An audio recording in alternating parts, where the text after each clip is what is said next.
Bismillahirrahmanirrahim. Alhamdulillahirabbil alamin. Wassalatu wassalamu ala asyrafil anbiya'i wal mursalin Sayyidina Muhammadin wa ala alihi wa sahbihi ajma'in.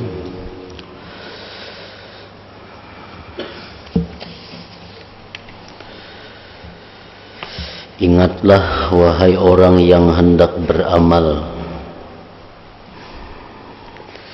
Ingatlah wahai orang yang hendak beramal, segeralah beramal.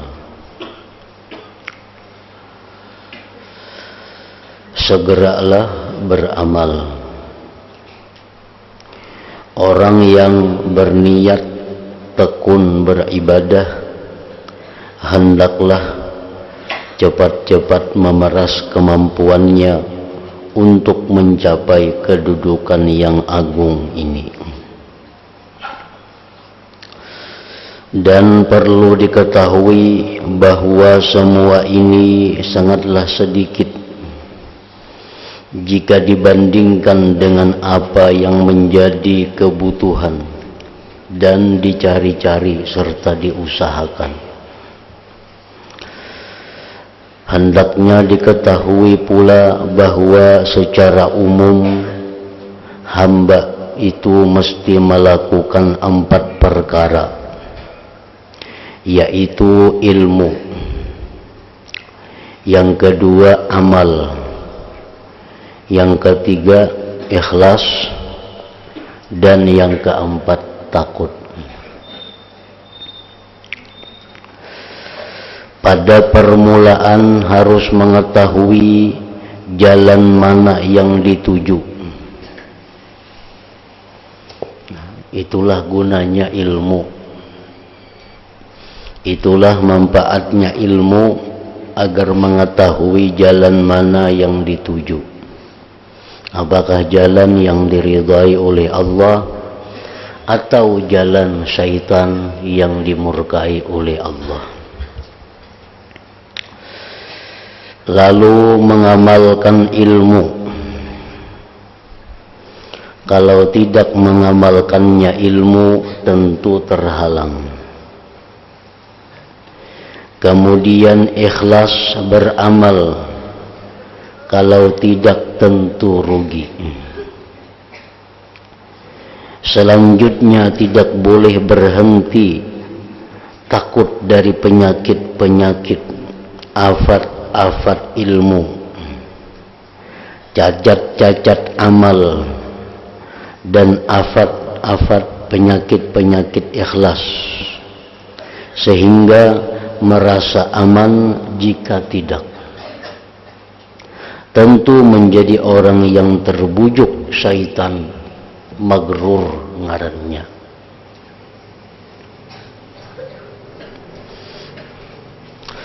Benar sekali Zunnun ketika berkata, semua makhluk manusia ini mati. Artinya kadada bermanfaat. Orang mati itu kan kadada lagi manfaatnya. Kecuali ulama yang hidup. Selain daripada ulama, itu adalah mati. Ulama itu seluruhnya tidur, kecuali ulamaul amilin yang mengamalkan ilmunya. Dan semua ulamaul amilin tertipu syaitan, kecuali yang ikhlas. Dan semua orang yang ikhlas berada pada kekhawatiran yang besar, sebab ikhlas itu sewaktu-waktu bisa hilang, sewaktu-waktu itu bisa rusak.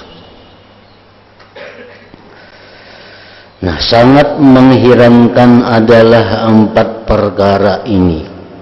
1. Orang yang berakal tetapi tidak alim, artinya tidak mengetahui hukum-hukum Allah.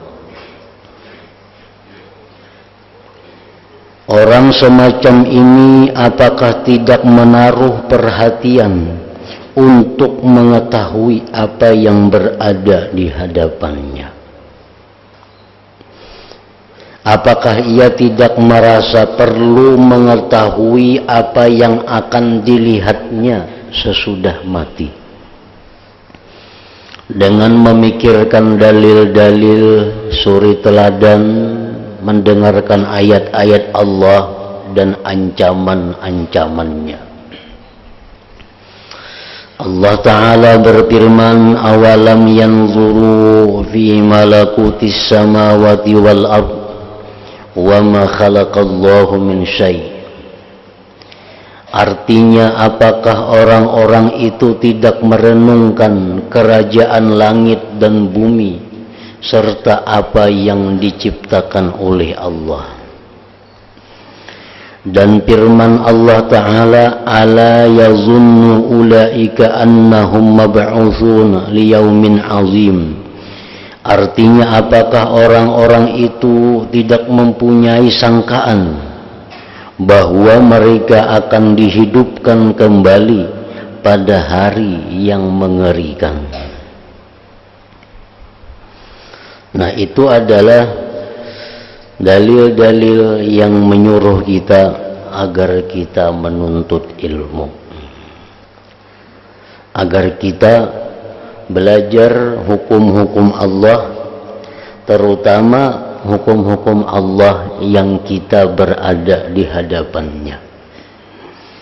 Hukum Allah itu sangat banyak dan kita kadang diwajibkan untuk mempelajari keseluruhnya. Yang diwajibkan kita itu mempelajari apa-apa yang kita perlukan dalam kehidupan sehari-hari ini. Contohnya, orang yang tidak punya harta itu kadang diwajibkan dia belajar mengenai tentang zakat. Orang yang tidak akan melaksanakan siwa menyiwa, tidak diwajibkan dia belajar tentang siwa menyiwa. Orang yang tidak akan kawin, tidak diwajibkan dia belajar tentang hak-hak suami istri. Nah, jadi hukum Allah itu sangat banyak, namun yang diwajibkan kepada kita itu apa-apa yang ada di hadapan kita. Orang yang tidak berdagang, dia tidak wajib belajar ilmu agama tentang berdagang. Orang yang tidak akan naik haji tidak wajib belajar tentang manasik haji. Nah, jadi ilmu walaupun banyak, tapi yang ditujukan kepada seseorang itu hanya sedikit. Oleh karena itu sangat heran apabila ada orang yang tidak mengetahui tentang hukum yang ada di hadapannya, padahal itu kada banyak. Yang kedua, yang dalam keheranan tadi adalah orang alim yang tidak mengamalkan ilmunya. Apakah orang alim ini tidak yakin terhadap kegawatan-kegawatan besar dan akabah yang sulit ditempuh yang berada di depannya? Apa yang diketahui orang alim ini adalah suatu kejadian yang amat gawat yang kalian pada berpaling. Yang ketiga, yang aneh heran, orang yang beramal tetapi tidak ikhlas. Apakah orang semacam ini tidak merenungkan firman Allah Ta'ala, "Faman kana yarju liqa'a rabbih falyamal 'amalan shalihan wa la yusyrik bi'ibadati rabbih ahada." Artinya, barang siapa mengharapkan bertemu Tuhannya, maka hendaklah ia melakukan amal saleh dan janganlah menyekutukan apapun kepada Allah Ta'ala. Ikhlas itu suatu perkara yang sulit. Ikhlas itu adalah suatu perkara yang sulit lagi rumit. Banyak di antara kita yang menyangka bahwa dirinya sudah ikhlas, padahal itu merupakan riya yang nyata. Karena dia kadang menguasai tentang hukum ikhlas dan kadang mau betakun lawan guru nang kaya apa ikhlas itu.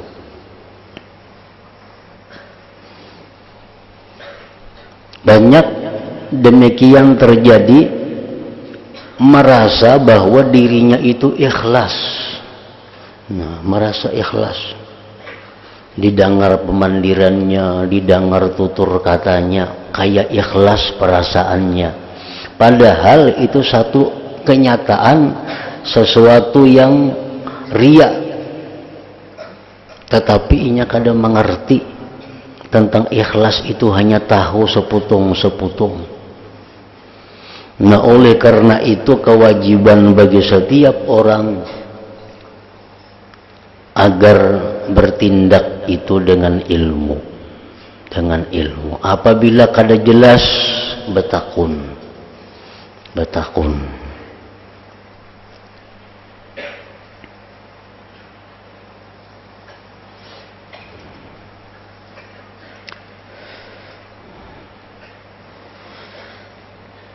Empat, yang heran itu orang alim yang mengamalkan ilmunya dengan ikhlas tetapi tidak takut akan tindakan Allah.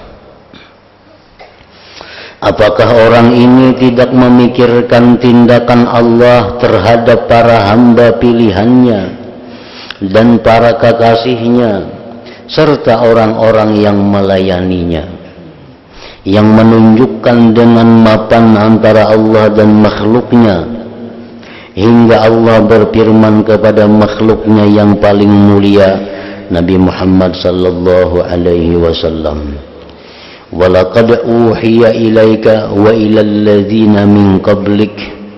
Artinya benar-benar Allah telah mewahyukan kepadamu dan kepada orang-orang sebelummu.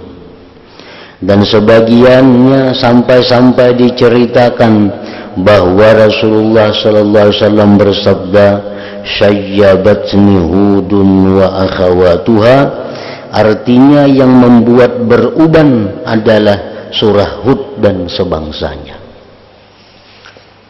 Surah Hud itu banyak cerita-cerita tentang bagaimana kutukan Allah kepada suatu bangsa.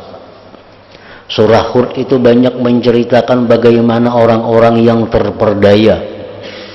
Nah, Nabi kita membaca surat Hud itu takut sampai-sampai sidin beruban. Nah, karena merenungi kandungan yang ada di dalam surat Hud dalam Al-Quran itu. Ringkas masalah ini perinciannya adalah apa yang difirmankan Tuhan seru sekalian alam dalam 4 ayat dari kitab suci Al-Quranul Karim. Afa hasibtum annama khalaqnakum abatha wa annakum ilayna la turja'un. Artinya, apakah kalian mengira bahwa sesungguhnya kami menciptakan kalian dengan sia-sia dan bahwa kalian tidak akan dikembalikan kepada kami? Apakah macam itukah mengira bahwa manusia ini diciptakan sebagai yang sia-sia? Manusia ini kada akan dikembalikan kepada Tuhan? Jangan disangka demikian. Kemudian firman Allah Ta'ala, "Wal tanzur nafsum ma qaddamat lighadin wattaqullah innallaha khabirum bima ta'malun." Artinya, dan hendaklah orang melihat apa yang diajukan untuk hari esok dan bertakwalah kalian kepada Allah. Maksudnya hari esok itu hari kiamat, hari sesudah kematian. Apa yang disiapkan untuk itu? Sungguh Allah waspada terhadap apa yang kalian perbuat. Dan firman Allah Azza wa Jalla, "Walladzina jahadu fina lanahdiyannahum subulana." Artinya orang-orang yang bersungguh-sungguh dalam mencari keridhaanku, pasti aku tunjukkan mereka jalan menuju keridhaanku itu. Siapapun yang hendak jadi orang baik, Allah pasti menolongnya menjadi orang yang baik. Itu Allah berjanji di dalam Quran. Asal bersungguh-sungguh hendak jadi orang baik, Allah pasti menolong. Bersungguh-sungguh hendak jadi orang yang tobat, Allah pasti menolong. Nang Allah kada menolong tu nang setengah-setengah. Asa hendak asa kada, asa hendak asa kada, nah itu kada ditolong Tuhan. Amun yang bujur-bujur ditolong Tuhan. Jangan hendak mengingun, jangan hendak memelihara kesalahan yang sudah nyata salah dengan harapan kaina memperbaiki. Nah ini contoh orang yang ditipu oleh syaitan. Tahu pada diri salah, tahu pada diri luput, cuma kada hendak merubah diri ditulusakan. Kalau kukaina bebaik hadiri, nah itu tipu daya syaitan. Rubah dengan sungguh-sungguh, Allah pasti menolong, Allah pasti memberikan jalan untuk itu. Ada dua penyakit yang umumnya melanda orang-orang awam. Satu, merasa bujur padahal kada bujur. Banyak itu. Asalnya asa ikhlas padahal kada. Asalnya asa baik inya padahal kada. Nah ini sulit. Asalnya itu perkiraannya, sangkaannya, tingkah lakunya selama ini tuh bujur, hatinya selama ini baik, padahal banyak kada tahu. Padahal apa nang keadaan yang inya alami itu sangat salah. Banyak itu yang terjadi. Ini umumnya melanda bagi orang yang setengah-setengah mengaji, setengah-setengah menuntut ilmu. Perasaannya kayak ini asa bujur, perasaannya kayak ini asa sembahyang asa khusyuk, perasaannya beribadah kayak ini asa hadir hati, perasaannya nang kayak ini asa baik. Nah, belinya hendak apa nang di cita-citanya takabul, asalnya itu tanda disayangi Tuhan. Nah ini perkiraan-perkiraan nang luput dari manusia nang awam nih, nang berisi ilmu cuma seputong-seputong. Hidupnya merasa nyaman, rezekinya merasa luas, apa nang dikehendakinya bina kabul, orang bina sayangan lawan inya. Dikiranya dirinya sudah baik, luput. Samuan itu bukan tanda baiknya diri. Rezeki luas, umpamanya awaknya sihat, orang katujuan lawan inya, itu bukan tanda dirinya baik, bukan. Itu barangkali tipuan syaitan lawan inya. Nah itu yang banyak mencelakakan manusia. Yang kedua, orang yang mengaji juga setengah-setengah mengaji, merasa dirinya ini kada baik, memang kada baik. Merasa dirinya ini kada baik karena masih ada berdusta umpamanya, atau masih suka nyambati orang, atau masih ada berusaha nang jalan haram, lalu merasa dirinya ini kada baik. Bujur merasa diri kada baik, memang itu kada baik, tapi kada mau mengubah dirinya. Nah, kada mau mengubah dirinya, mengharapkan syafaat-syafaat, mengharapkan berkat-berkat. Nah ini tertipu daya juangannya. Dua hal itu yang paling banyak melanda manusia nang orang awam ini. Jangan hendak mengatakan bahwa diri kita ini baik kalau belum tahu baik kadanya. Nang tahu gawian kita itu bujur, nang tahu tindakan kita itu salah, itu orang nang berilmu. Orang nang berilmu. Nah, jadi mungkin kita kada tapi tahu takunakan, nah aku ini nangka ini bujur kada, Nah, karena orang berilmu itu salah pun pian tuh kayak itu nang bujur kayak ini. Jangan hendak maulah seorang memutus seorang, jangan. Karena kada cukup ilmunya.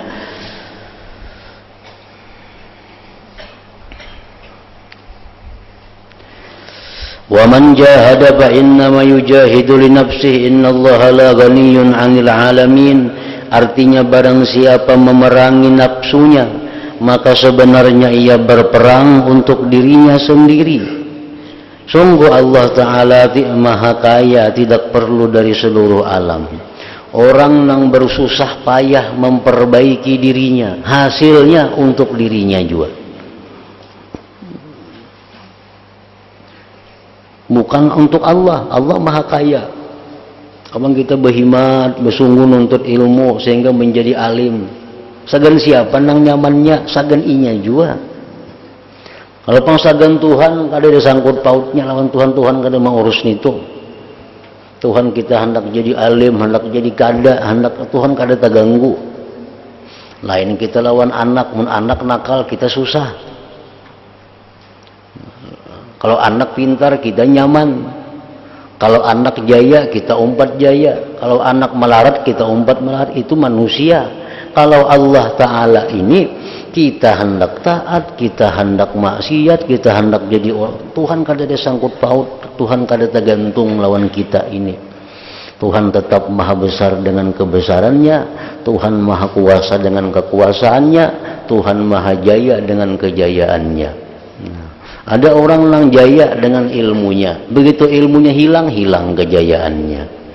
Ada orang jaya dengan hartanya, hartanya habis, hilang kejayaannya. Ada orang yang jaya dengan kedua orang tuanya matian, hilang kejayaannya. Allah itu maha jaya dengan kejayaannya. Kada ada sangkut paut dengan manusia, dengan makhluk ini. Nah, jadi kita bersungguh beribadah, kita bujur-bujur sagan kita. Allah maha kaya daripada seluruh alam ini.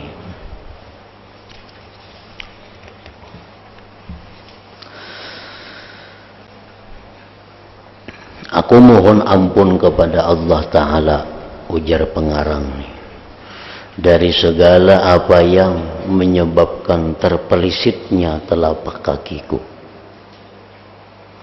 atau menjadikan melampau batas pinakku. Dalam mengarang kitab ini Sidin mungkin ada terpelisit, mungkin ada melampau batas. Nah, Sidin minta ampun kepada Allah.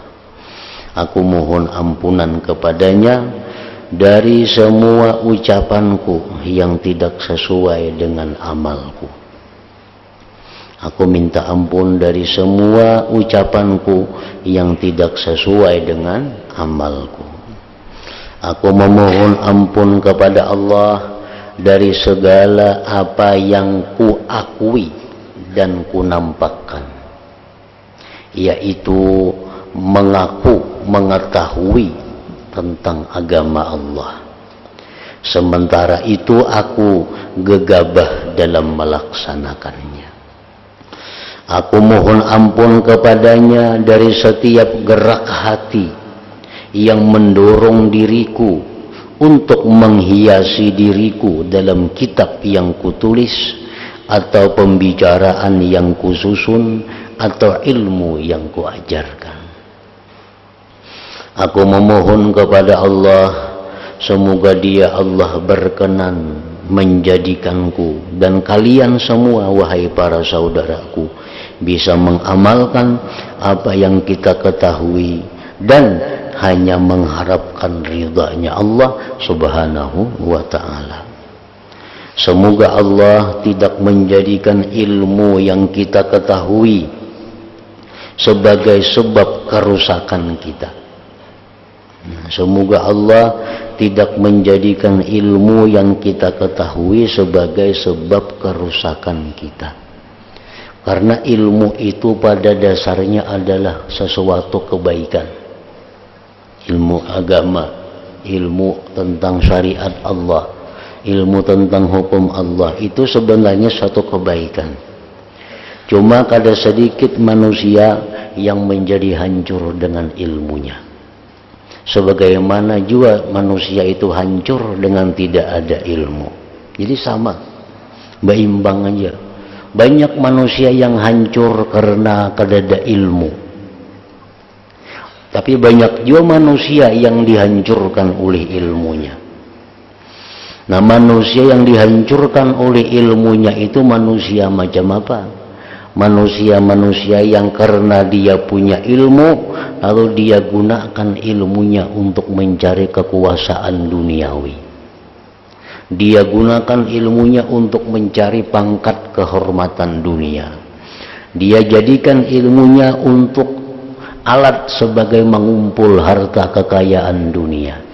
Dia jadikan ilmunya untuk kesombongan kepada manusia. Nah, itu orang-orang yang dihancurkan oleh ilmunya.